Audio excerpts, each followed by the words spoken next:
ఆయన పేరు వినగానే మనకు గుర్తొచ్చేది సంచలనాలు, విమర్శలు. కాకపోతే తెలియనివి మాత్రం చాలా ఉన్నాయి.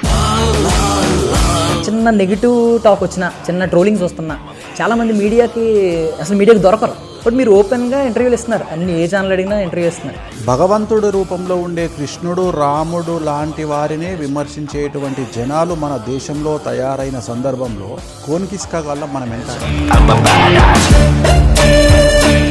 ప్రశాంతంగా ఒక 4 నెలలు 5 నెలలు నన్ను ఎవరు తిట్టకపోతే ఏందిరా, శత్రువులు లేని జీవితం వ్యర్థం.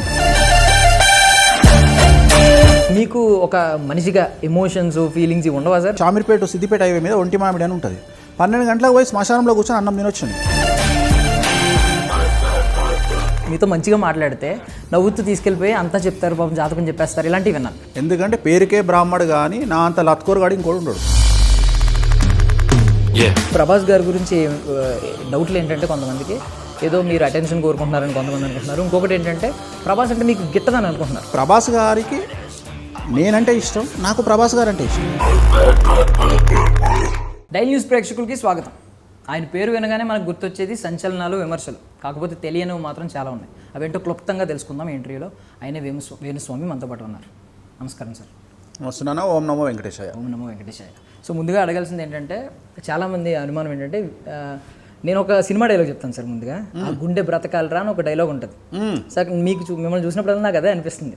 బికాజ్ ఏదైనా చిన్న నెగిటివ్ టాక్ వచ్చినా, చిన్న ట్రోలింగ్స్ వస్తున్నా చాలామంది మీడియాకి దొరకరు. వాళ్ళు ఫోన్ లిఫ్ట్ చేయరు. బట్ మీరు ఓపెన్గా ఇంటర్వ్యూలు ఇస్తున్నారు. అన్ని ఏ ఛానల్ అడిగినా ఇంటర్వ్యూ ఇస్తున్నారు. నాకు అందుకు అనిపించింది అనమాట, ఆ గుండె బ్రతకాలరా, ఆ ధైర్యం ఏంటని. ఆ స్మైల్ కూడా, చిరునవ్వు కూడా చూస్తూ ఉన్నాను. దానికి వెనకుండా ఏంటి సార్ ప్రధాన కారణం? మనకు యాక్సెప్టెన్సీ అనేది చాలా తగ్గిపోయింది సమాజంలో.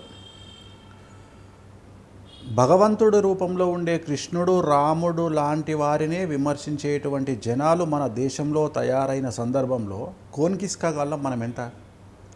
సో రాముడిని విమర్శించి టీవీ షోలలో కూర్చొని రాముడిని విమర్శించి, గ్రహణాలను విమర్శించి, మన ధర్మాలను విమర్శించి చాలా మటుకు మాట్లాడుతున్నది ఏంటంటే, వేదంలో ఒక మాట ఉంది, లక్ష్మీశ్చపత్నో అంటారు. అంటే దేవుడి దగ్గరికి పోయిన తర్వాత, విష్ణుమూర్తి దగ్గరికి పోయిన తర్వాత విష్ణుమూర్తి ఎవరు అనే విషయం మనం గుర్తించలేకపోతే మనం ఏమంటామట అంటే, విష్ణుమూర్తి భార్య ఎవరు? లక్ష్మి. లక్ష్మీదేవిని అడుగుతాం మనం, అమ్మ నాన్న ఎవరు అని అడుగుతాం. అంటే అప్పుడు ఆమె విష్ణుమూర్తిని చూపిస్తుంది. ఇది దైవికానికి సంబంధించి. నువ్వు కానీ, నేను కానీ, ఇక్కడ ఉన్నటువంటి కెమెరామెన్లు కానీ, ఈ ప్రపంచం కానీ, మనకు తండ్రి గురించి ఎవరు చెప్తారు? నీ తండ్రి వీడు అని ఎవరు చెప్తారు? తల్లి చెప్తుంది. మనం డైరెక్ట్గా నువ్వే నా ఫాదర్ అనం కదా. సో తల్లి చెప్తుంది. అందుకనే వేదంలో ఏం చెప్పింది? లక్ష్మీశ్చపత్నోహో అన్నది. అంటే లక్ష్మి యొక్క పత్ని విష్ణుమూర్తి. డైరెక్ట్గా విష్ణుమూర్తి పత్ని లక్ష్మి అనలే. సో లక్ష్మి యొక్క భర్త విష్ణుమూర్తి అంటే తండ్రి. అట్లనే మనము మన తండ్రిని తల్లి ద్వారా గుర్తిస్తాం. సో ఎక్కడ మనం DNA సర్టిఫికేట్ అడగం. సో దేవుడిని విమర్శించేటువంటి ప్రస్తుత సమాజంలో మనము మనల్ని విమర్శించే వాళ్ళని ఎందుకు సీరియస్గా తీసుకోవాలి? ఇది లాజిక్. సీఎంలను విమర్శిస్తున్నారు, పిఎంలను విమర్శిస్తున్నారు. ఒక్కొక్క ఛానల్లో విపరీతమైనటువంటి విమర్శలు. ఒక గవర్నమెంట్ ఉంటే ఇంకో గవర్నమెంట్ నమ్మనాబూతులు వేసుకుంటారు అపోజిషను. అట్లనే రకరకాలుగా విధాలుగా జనాలు ఎవడిష్టం వచ్చినట్టు వాడు మాట్లాడుతున్నాడు. ఇక్కడ ప్రస్తుత కలియుగ ధర్మం ఏమిటంటే, పాతివ్రత్యం అనేటువంటిది ఆడవాళ్ళకే ఉంటుందా? మగవాళ్ళకు కూడా ఉంటుంది. పాతివ్రత్యం అనేది మగవాళ్ళకు కూడా ఉంటుంది. కానీ సమాజంలో ఆడవాళ్ళకే పరిమితం అన్నట్టు ఈ సమాజం మాట్లాడుతుంది. తప్పు. అంటే ఎట్లయిపోయారు జనాలంటే, నువ్వు మాత్రమే నిజాయితీగా ఉండు, నేను ఉండను. ఇది కలియుగ ధర్మం. రెండోది, నేను మాత్రమే నిన్ను విమర్శిస్తా, నువ్వు నన్ను విమర్శించొద్దు. ఇది కలియుగ ధర్మం. అంటే ఎవడు పడితే వాడు మనల్ని ఎక్కొచ్చు, కానీ మనం వాడిని ఎక్కడానికి వీల్లేదు. వాడిని మనం విమర్శించడానికి వీల్లేదు, కానీ వాడు మనల్ని విమర్శించవచ్చు. సో నేను చెప్పే పాయింట్ ఏంటంటే, వీటి గురించి అవగాహన తెచ్చుకొని సోషల్ మీడియా మీద అవగాహన తెచ్చుకొని అన్నిటికంటే ప్రధానమైనటువంటిది ఏంటంటే భారతదేశంలో ఉన్నటువంటి రాష్ట్రాలు అన్నీ వేరు, 2 తెలుగు రాష్ట్రాలు వేరు. ఇక్కడ మీడియా వేరు, ఇక్కడ రాజకీయాలు వేరు, ఇక్కడ చిత్ర పరిశ్రమ వేరు, ఇక్కడ ఫ్యాన్స్ వేరు, ఇక్కడ సోషల్ మీడియా ఎంటర్టైన్ చేసేవాళ్ళు వేరు, ఇక్కడ ఫ్యాన్ బేస్ వేరు, ఇక్కడ సోషల్ మీడియా వింగ్స్ వేరు. సో ఇది అర్థమైతే మనకు టెన్షన్ లేదు. అసలు వేరే దగ్గర ఈ ఎంటర్టైన్మెంట్లు, ఈ వ్యవహారాలు, ఈ ఇన్కమ్ ఇవి లేనే లేవు. ఇప్పుడు ఉదాహరణ, ఎక్కడనో మనం బీహార్ పోతే బీహార్లో ఇన్స్టాగ్రామ్లో రూపాయి కూడా పుట్టదు ఎవరికి. కానీ ఇక్కడ ఇన్స్టాగ్రామ్లో ఇంచుమించు ప్రతి అమ్మాయి నెలకు ₹1,00,000 సంపాదిస్తుంది. సో ఇవన్నిటి మీద అవగాహన పెంచుకుంటే అల్టిమేట్గా అర్థమయ్యేది ఏంటి అంటే మనం ఉన్నటువంటి ప్రదేశము తెలుగు రాష్ట్రము, ఇక్కడ అన్నీ సాగవు. ఉదాహరణ, బాంబేలో ఉన్నటువంటి జ్యోతిష్కులు, నాకు తెలిసినటువంటి జ్యోతిష్యులు ఒక 100 మంది ఉన్నారు. దాంట్లో టాపెస్ట్ జ్యోతిష్కులు ఒక 25 మంది ఉంటారు. వాళ్ళు సల్మాన్ ఖాన్ ఎప్పుడు చనిపోతాడు అనేటువంటి దాన్ని చెప్పేశారు ప్రిడిక్షన్స్లో. అండ్ సల్మాన్ ఖాను, షారుఖ్ ఖాను ఒకటే సంవత్సరంలో చనిపోతారు అని చెప్పి డేట్తో సహా చెప్పారు. సో అక్కడ ఎవ్వరి మనోభావాలు దెబ్బతినలా, అక్కడ ఎవ్వరికి ఏ సమస్యలు రాలే. ఐశ్వర్య రాయ్ డివోర్స్ దగ్గర నుండి, సైఫ్ అలీ ఖాన్ డివోర్స్ దగ్గర నుండి వాళ్ళు ఎవ్రీథింగ్ ప్రిడిక్ట్ చేస్తారు, పాడ్కాస్ట్ చేస్తారు, ప్రతి యూట్యూబ్లో ఉంటుంది, ప్రతి ఇన్స్టాలో ఉంటుంది, ఫేస్బుక్లో ఉంటుంది. అక్కడ ఎవ్వరికి ఏ మనోభావాలు దెబ్బతినలా. కానీ మన రాష్ట్రంలో వేణుస్వామి మాట్లాడితే చాలా రకాల ప్రాబ్లమ్స్ వస్తాయి. ఇదే జ్యోతిష్యం కాకుండా పక్కన కూర్చుంటే ఎంతోమంది పొద్దున లేస్తే విశ్లేషకుల పేరుతోని హీరోయిన్స్ను అమ్మనాభూతులు తిట్టే విశ్లేషకులు ఉన్నారు. నేను తెలుగు గురించి మాట్లాడుతున్నా. విశ్లేషకుల పేరుతో పొద్దున్న లేస్తే అసలు ఆడవారి గురించి విశ్లేషించలేని స్థాయిలో విశ్లేషణలు చేస్తూ ఉన్నారు. మరీ ముఖ్యంగా మన తెలుగు మీడియాలో, తెలుగు సోషల్ మీడియాలో ఆడవారు కూడా విశ్లేషకుల పేరు మీద ఇష్టం వచ్చినటువంటి ప్రేలాపనలు వేరుతారు. సో ఎక్కడ ఏ ప్రాబ్లం రాంది, వేణుస్వామి ఏది మాట్లాడినా చిన్న లాస్ట్కు వేణుస్వామి రామ అంటే కూడా బూత్ కింద వెళ్ళిపోతుంది. ఎందుకు అంటే వాళ్లకు వ్యక్తిగతమైనటువంటి అంశాలు ఏమున్నాయి అనేది నాకు తెలియదు. ఇప్పుడు ఒక వ్యక్తి నన్ను ఎందుకు విమర్శిస్తున్నాడో నాకు ఎట్లా తెలుస్తుంది? ఇప్పుడు ఉదాహరణ, మన ఇద్దరం ఇప్పుడు నువ్వు నన్ను ఇంటర్వ్యూ చేయాలని నీ కోరిక, నాతో మాట్లాడుతున్నావు. ఈ ఇంటర్వ్యూ పబ్లిష్ అయిన 10 నిమిషాలకు నువ్వు చూస్తే 10 కామెంట్లలో ఒరే మళ్ళొచ్చిన వారా పంది అని కూడా పెడతాడు నా గురించి. ఇప్పుడు నేను వాని అడ్రస్ తెలుసుకొని ఎక్కడికి పోవాలి, వాని మోటో ఏందో నాకు అనవసరం కదా. వాడు నన్ను పంది అని ఎందుకు తిట్టినో నాకు ఎందుకు? నేను పందిని కాదు కదా, రైట్? ఒక ఏనుగు వస్తుంటే ఒక 4 చీమలు ఆ ఏనుగు వస్తున్న రోడ్డు మీద క్రాస్ చేస్తున్నాయంట. క్రాస్ చేసుకుంటే ఆ 4 చీమలు మాట్లాడుకుంటున్నాయంట, అరే ఎంత ధైర్యం రా ఈయనకి, ఏనుగును మనం 4 ఉన్నాం, వాడు ఒక్కడున్నాడు, లేపిచిరి కొడితే పడతాడా, పోయి ఎక్కడ పడతాడు, అడవిలో పడతాడు, వాడు ఏమనుకుంటుండ్రా, అట్లా రావచ్చునా వాడు మన ముందరా అంటే ఇంకో చీమ అంటుందంట, ఏ లైట్ తీసుకోరా పోయి మనం 4 ఉన్నాం, వాడు ఒక్కడే ఉండు. అంటే ఒక వ్యక్తి మనల్ని విమర్శించడానికి వాళ్లకు వ్యక్తిగతమైనటువంటి అంశాలు ఏమున్నాయో నాకు అనవసరం, నా పని నేను చేసుకుంటూ వెళ్ళిపోతా. రెండవది, సమాజంలో మనం ఎంత అగ్రెసివ్గా పోతే మన రిజల్ట్ అంత బాగుంటుంది. రెండవది, నేను అన్నిటికంటే ముఖ్యంగా there is no development in comfortable zone అని నమ్మే మనిషి నేను. ఎక్కడైతే ఎక్కువగా రిస్క్ తీసుకుంటామో, ఎక్కువగా కష్టాలు పడతామో, ఎక్కువగా సమాజాన్ని ఎదుర్కొంటామో, మానసికంగా కష్టపడతామో అక్కడ మాత్రమే అభివృద్ధి ఉంటుంది అనేది నా ఉద్దేశం. సో నేను ప్రభుత్వ రంగంలో ఫ్రీగా దొరికినటువంటి ఒక ఉద్యోగాన్ని వదులుకొని ఇటువైపు వచ్చినటువంటి ఒక వ్యక్తిని. మా నాన్న ఉద్యోగాన్ని ఇస్తా అంటే ఒక చిన్న అంటే లాస్ట్ మూమెంట్లో నాకు స్ట్రైక్ అయ్యి, ఓకే ఉద్యోగం అనేది ఒక బిగ్గెస్ట్ స్కామ్, అంటే మనము ఉద్యోగానికి అలవాటు పడిపోతే లైఫ్లో అభివృద్ధి ఉండదు అనేటువంటి ఎక్కడనో ఒక లాస్ట్ మూమెంట్లో నేను ఆర్డర్ తీసుకునే సందర్భంలో ప్రభుత్వ ఉద్యోగాన్ని వదిలేసుకొని బయటకు వచ్చినటువంటి వ్యక్తిని ఆఫీస్ నుండి. ఇట్ ఈస్ ప్రూవ్డ్, నా జీవితంలో అది జరిగింది. ఏదో ఆషామాషిగా మాటలు చెప్పే మనిషిని కాదు. మా నాన్న ప్రభుత్వ ఉద్యోగి, చనిపోయినాడు ఎండోమెంట్ డిపార్ట్మెంట్లో. ఆయన ఉద్యోగాన్ని వదిలేసుకొని బయటకు వచ్చి ఇవాళ నేను కసితో ఇదంతా చేస్తున్నా. సో నేను చేసినప్పుడు నాకు వ్యతిరేకంగా 100 మంది పోరాడినా, 100 మంది నన్ను నెగిటివ్గా పెట్టినా, నేను అందరికీ ఒకటే చెప్తా, ఫస్ట్ నా వీడియోల కంటే నన్ను విమర్శించడానికి చాలామంది కష్టపడుతున్నారు, ఆ వీడియోలు చూడండి. ఎందుకంటే అది కూడా క్రియేటివిటీయే. అది కూడా క్రియేటివిటీ. అందుకనే ప్రపంచంలో బాగా దొంగతనం జరిగేటువంటి ప్రదేశం ప్యారిస్. సో ప్యారిస్లో దొంగలు చాలా గొప్పవాళ్ళు. సో చోర కళ అనేటువంటిది కూడా 64 కళల్లో ఒక కళ. అట్లనే నన్ను విమర్శించే వాళ్ళు కూడా కొత్త కొత్త రకాల ఆలోచనలతోని తమ్మునేల్స్తోని నన్ను విమర్శించడానికి ప్రయత్నం చేస్తారు. కాబట్టి నన్ను విమర్శించే వాళ్ళు వాళ్ళ వీడియోస్ను ఫస్ట్ ఎంజాయ్ చేయండి. చేసిన తర్వాత వేణుస్వామి దగ్గర విషయం ఉందనుకుంటేనే నా దగ్గరికి రండి, లేకుంటే దయచేసి నా దగ్గరికి రాకండి. ఓకే, ఇది నేను ఎవరికైనా ఇదే చెప్తా. ఇలా చెప్పగలిగింది నాకు తెలిసి వేణుస్వామి ఒక్కడే. ఇదొకటి. రెండవది, మనకంటూ మనం చేసే పూజల మీద శాస్త్రాల మీద నమ్మకం లేకపోతే మనం వేరే వాడికి చెప్పడానికి అన్ఫిట్ అనేది నా ఉద్దేశం.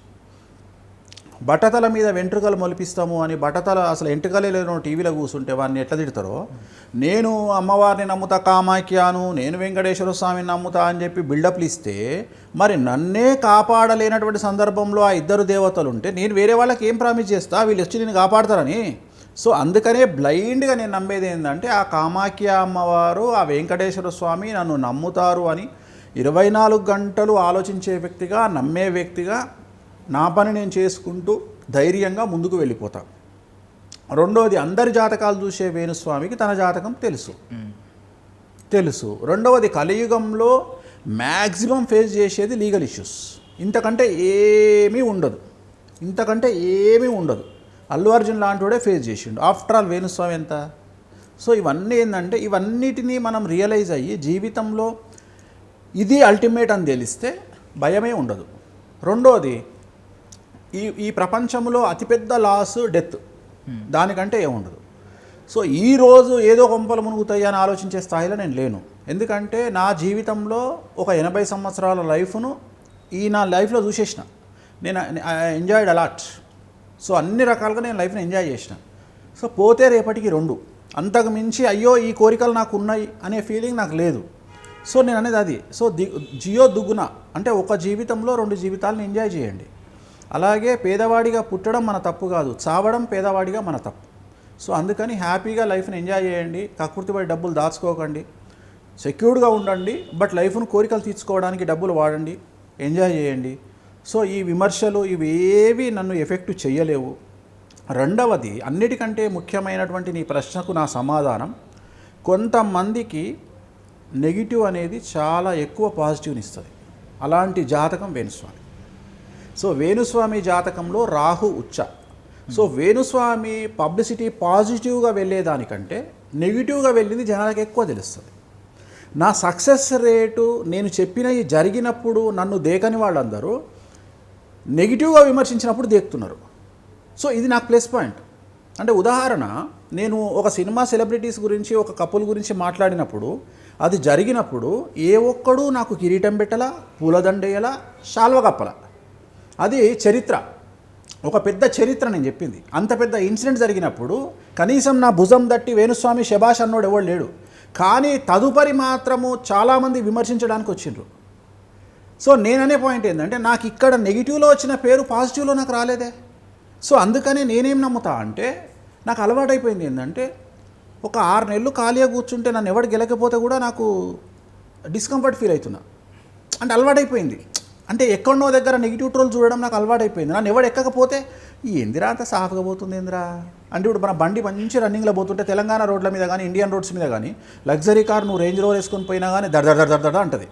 సో అనకపోతే కంటిన్యూగా 200 కిలోమీటర్లు పోతే ఏందిరా సప్పుడు లేదు అమెరికాలో నమ్మా మనం అనిపిస్తుంది. అట్లనే ఇక్కడ కూడా ప్రశాంతంగా ఒక 4 నెలలు 5 నెలలు నన్ను ఎవరు తిట్టకపోతే ఏందిరా అంటే శత్రువులు లేని జీవితం వ్యర్థం. మనల్ని ఎవరు గెలుకుతలేమంటే మనం సాఫ్గా పోతున్నట్లు లెక్క. అంటే వీఆర్ ఫెయిల్యూర్స్. మనల్ని గెలుకుతున్నారు అంటే మనం సక్సెస్ బాటలో పోతున్నామని అర్థం. సో నేను అనేది అదే, మనల్ని గెలుకుతున్నారు జనాలు అంటే మనం సక్సెస్ బాటలో పోతున్నాం. సో రెండోది, జియో వాడు వచ్చిన తర్వాత 100 రూపాయలకు 90 రూపాయలకు జియో సిమ్ కార్డు వచ్చిన తర్వాత ఎక్కడ పడితే అక్కడ కూర్చొని ఎవరిని పడితే వాడు తిడతాడు. సో దీంట్లో మనము అవతలి వాడి మనోభావాలు దెబ్బతినొచ్చు కానీ మన మనోభావాలు దెబ్బతినొద్దు. అసలు మనం ఎవరిని పట్టించుకోవద్దు.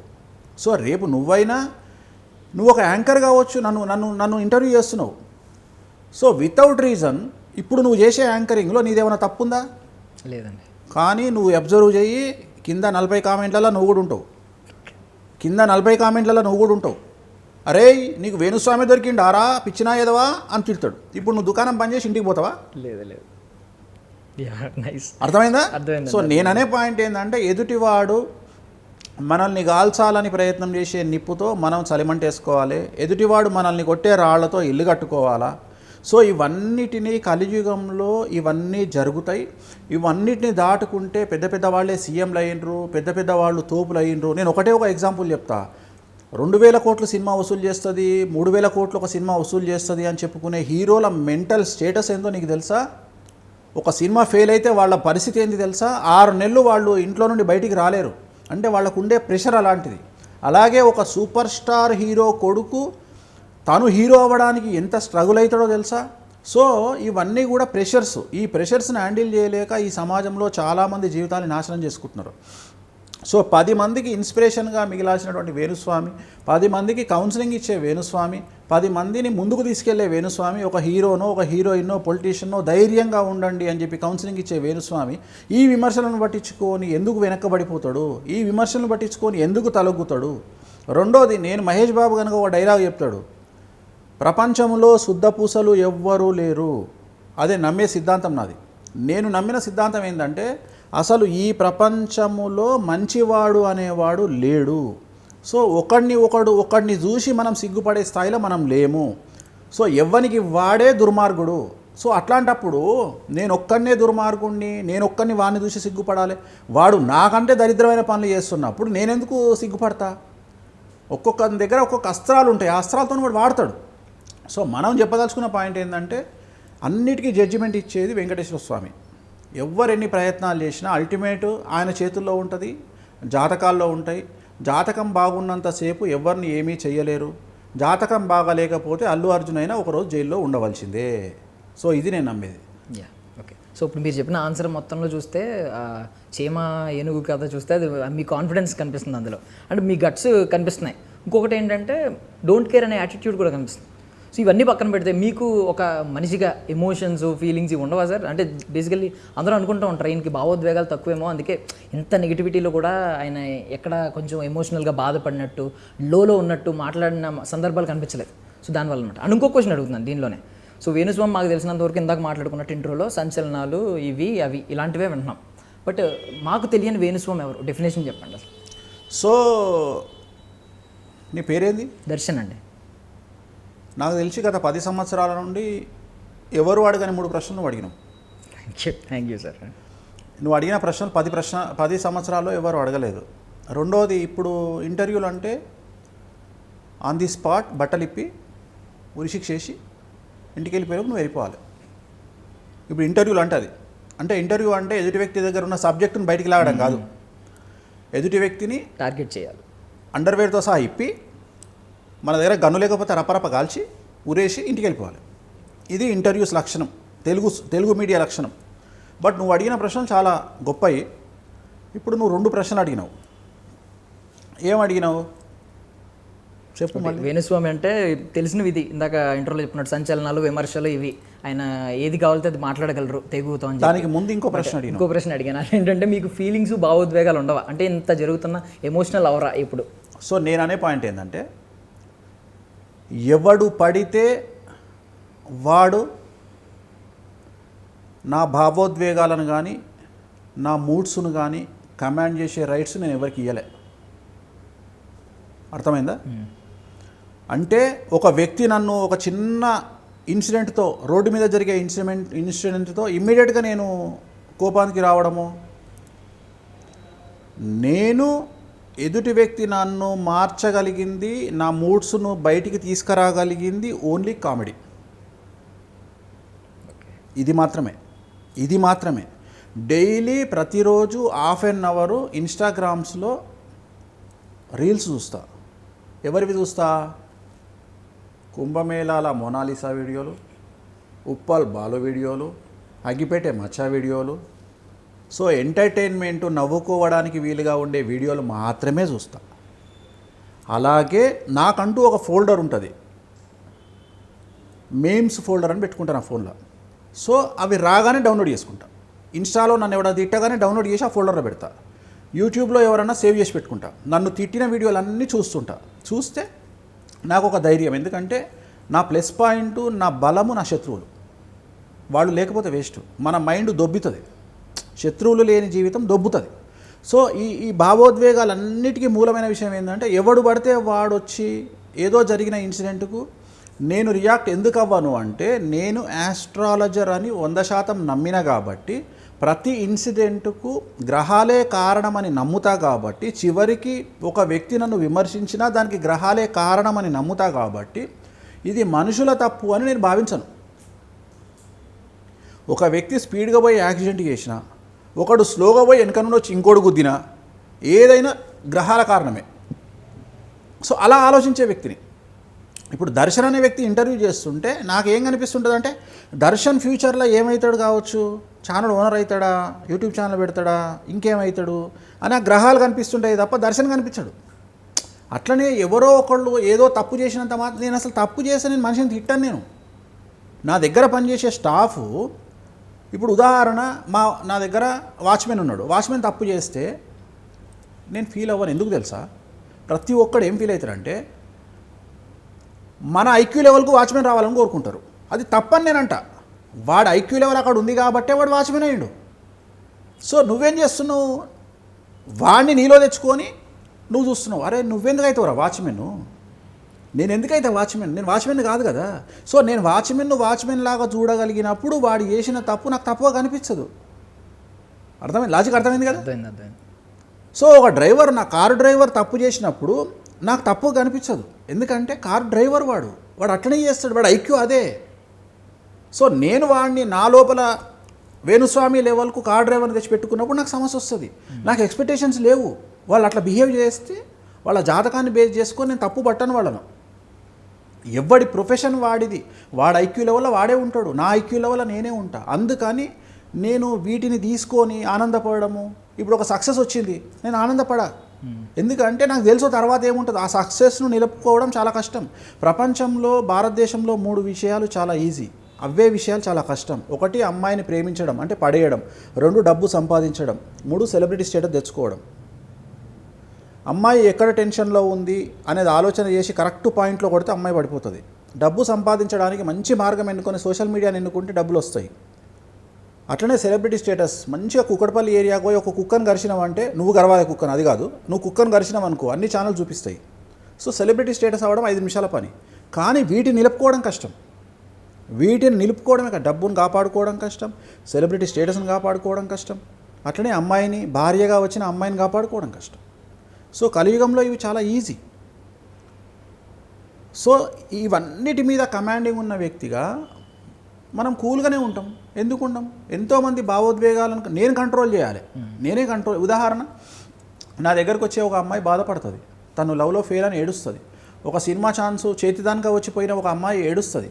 అట్లనే ఒక ఎమ్మెల్యేలో 500 ఓట్లతో ఓడిపోయిన ఎమ్మెల్యే డిప్రెషన్లో గురవుతాడు. ఇట్లాంటి వాళ్ళందరినీ బయటికి తీసుకురావాల్సిన వేణుస్వామి అనవసరంగా టెన్షన్లు పెట్టుకొని ఆగమాగమైపోయి ఇంకేదో బాధపడిపోయి భయపడిపోయి ఏదో అయిపోతుంది. అల్టిమేట్గా ఈ ప్రపంచంలో జరిగే అతిపెద్ద లాస్ డెత్. దాన్ని మించిన లాస్ ఈ ప్రపంచంలో ఉండదు, గుర్తుంచుకో. సో అది అన్నిటి నుండి విముక్తిని చేస్తుంది. సో మహా అంటే జీవితంలో మన మీద జరిగే అతిపెద్ద దాడి మన డెత్. అంటే ఇక చంపడం అనేది అతిపెద్ద పని. దానికంటే ఇంకే ఉండవు, అన్నీ చిన్నవి కనిపిస్తాయి మనకు. సో అన్ని కష్టాలు అనుభవించిన మనం ఇంకా భయం ఏముంది? నేను నా ఫ్రెండ్స్ బెట్టు కడితే ఒకరోజు ఇక్కడ ఒంటిమామిడి అని, షామీర్పేట సిద్దిపేట హైవే మీద ఒంటిమామిడి అని ఉంటుంది, 12 గంటలకు పోయి శ్మశానంలో కూర్చొని అన్నం తినొచ్చు నేను. అంటే భయం ఎందుకు? శ్మశానం అంటే మనం కూడా అక్కడికే పోయేది. సో ఎక్స్ట్రీమ్ థింకింగ్ అన్నట్టు ఇది ఎక్స్ట్రీమ్ థింకింగ్. అందుకని నాకు భావోద్వేగాలు లేవు. నాకు ఉన్న భావోద్వేగం ఒకటే, హైలీ చెప్తా, అది ఎంటర్టైన్మెంట్. నవ్వు ఒకటే నాకు బాగా ఆనందాన్ని ఇచ్చేది నవ్వు. ఇక ఎక్స్ట్రీమ్ అంటే ఏమంటారు దాన్ని, జంధ్యాల గారి కామెడీ పిచ్చి. ఇంకా నాకు బాధ అనిపించినప్పుడు, బాధ ఇన్ ద సెన్స్ మూడీగా అనిపించినప్పుడు అవి పెట్టుకుంటే హ్యాపీ ఫీల్ అవుతా.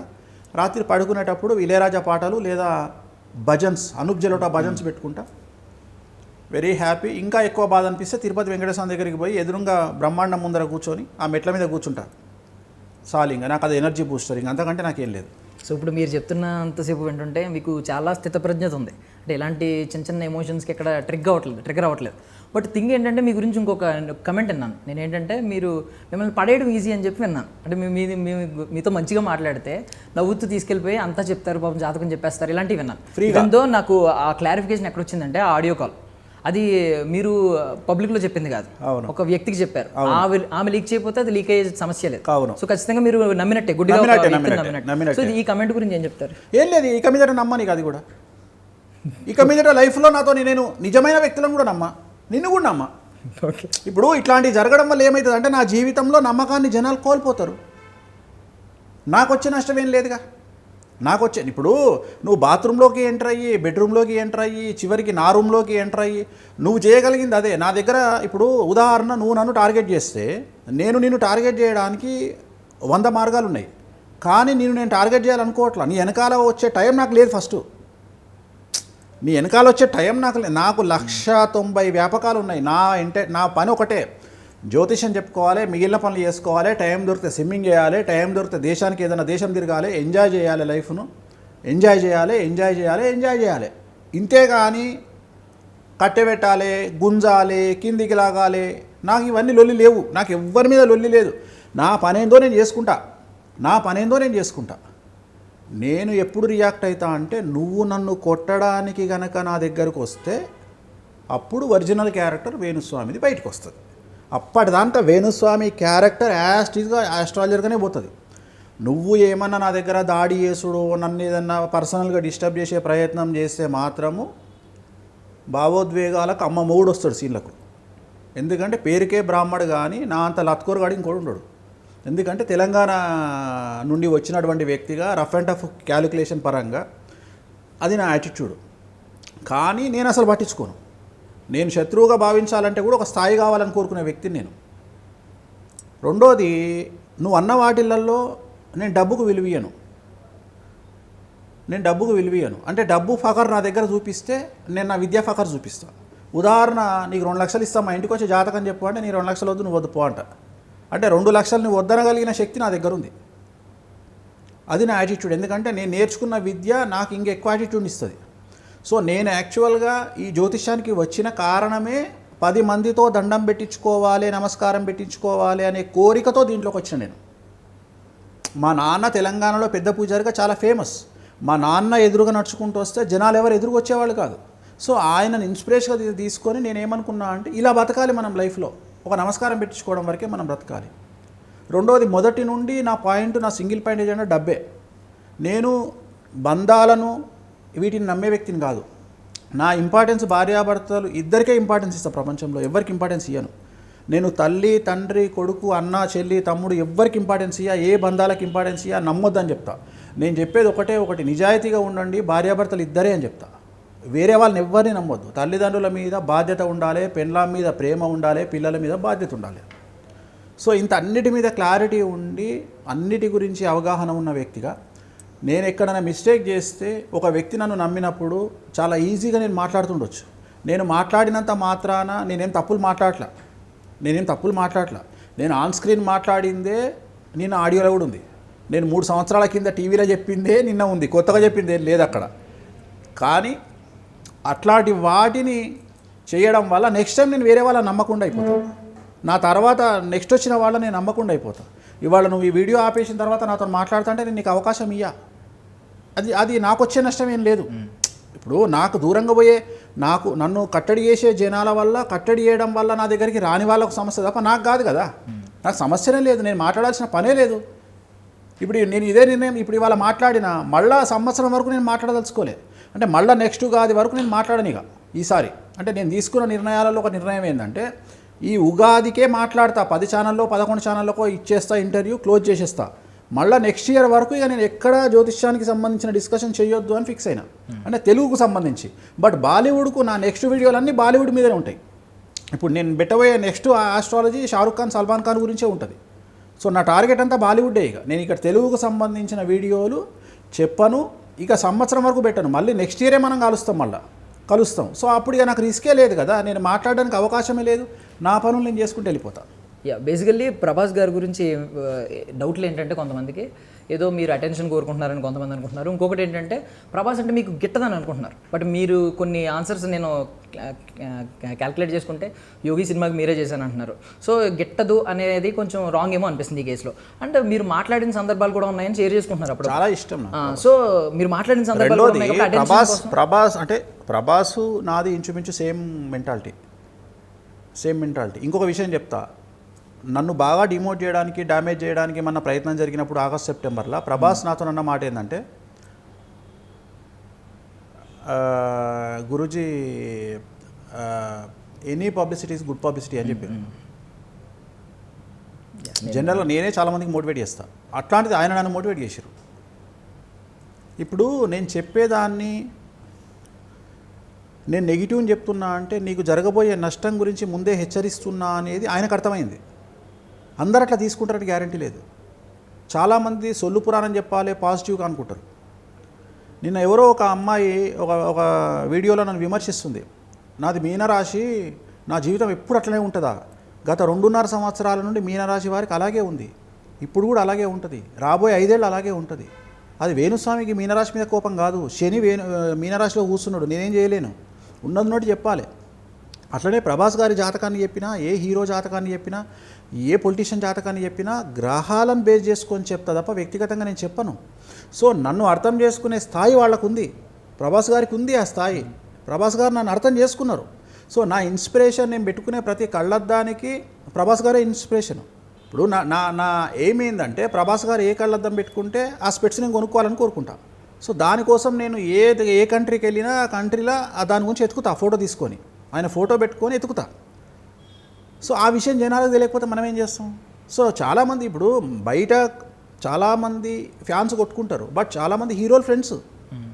అట్లనే ప్రభాస్ గారికి నేనంటే ఇష్టం, నాకు ప్రభాస్ గారు అంటే ఇష్టం.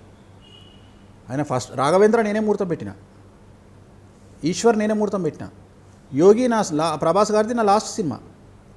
అది కాకుండా శంఖానికి వేరే వేరే సినిమాలకు ఆయన రికార్డింగ్స్కి వచ్చినప్పుడు చాలా వాటికి నేనే పూజ చేయించిన, తెలుసు. సో నన్ను అర్థం చేసుకున్నారు ఆయన. కానీ నాకు జనాలతో పని లేదు కదా, నాకు వ్యక్తి ముఖ్యం కదా, నాకు ఆయన ముఖ్యం. సో ఆయన బాగుండాలి, 1000 మంది ఆయన చేతి కింద బ్రతకాలే అని కోరుకునే పిచ్చి నాకు. ఎందుకంటే ఆయన వర్త్ ఏందో నాకు తెలుసు, ఆయన కెపాసిటీ ఏందో నాకు తెలుసు, ఆయన క్రౌడ్ పుల్లర్. సో ఎంతమందిని లాగలుగుతాడు సినిమా ఇండస్ట్రీలో ఆయన తెలుసు. రేపు పొద్దున ఒక 5,000 కోట్లు వసూలు చేయగలిగిన స్థాయి ఆయనకు ఉంది ఒక 10 ఏళ్ళ తర్వాత, 8 ఏళ్ళ తర్వాత. సో అలాంటి వ్యక్తి బాగుండాలి, 10 మందిని బతికించాలి, కొన్ని వేల కుటుంబాలు, 1,00,000 కుటుంబాలు బతకాలి అనేటువంటి పిచ్చి వల్ల చెప్పే మాటలే ఇవి, ప్రేమ వల్ల చెప్పే మాటలు. సో ప్రేమ వల్ల కేరింగ్ వస్తుంది. మనం జాగ్రత్త, మన కూతురుకో మన కొడుక్కో మన వాళ్లకు జాగ్రత్తగా వెళ్ళండి బండి మీద అని నడుస్తున్నప్పుడు పిల్లవాడిని మనం జాగ్రత్తగా ఎట్లా చూస్తామో, ఈ జ్యోతిష్యం కూడా ఆ వ్యక్తి తప్పుటడుగులో వెళ్ళొద్దు, ఆ వ్యక్తి బాగుండాలి అని చెప్పడం అనే ప్రేమతో చెప్పే విషయాలు ఇవన్నీ. ఇవి కోపంతో చెప్పే విషయాలు కాదు, ఇవి ప్రేమతో చెప్పే విషయాలు. కాబట్టి ఆయనకు నా మీద ప్రేమ, నాకు ఆయన మీద ప్రేమ. సో నాకు ఫుడ్ కావాలంటే, అంటే కొన్ని పర్సనల్ థింగ్స్, నాకు ఫుడ్ కావాలంటే పంపిస్తారు, రైట్. ఇప్పుడు ఆయన దగ్గర ఫుడ్ ఎక్కువ ఉంటుంది, ఆయన అంటే వాళ్ళ చెఫ్లు వంట బయట వాళ్ళు ఉండరు. సో ఆ ఫుడ్ ఉంటుంది, సో చాలా ఉంటాయి. సో ఇవన్నీ ఇంకా ఎక్స్ట్రీమ్ షేర్ చేసుకుంటే బాగుండదు, బట్ ఓకే అంతవరకే.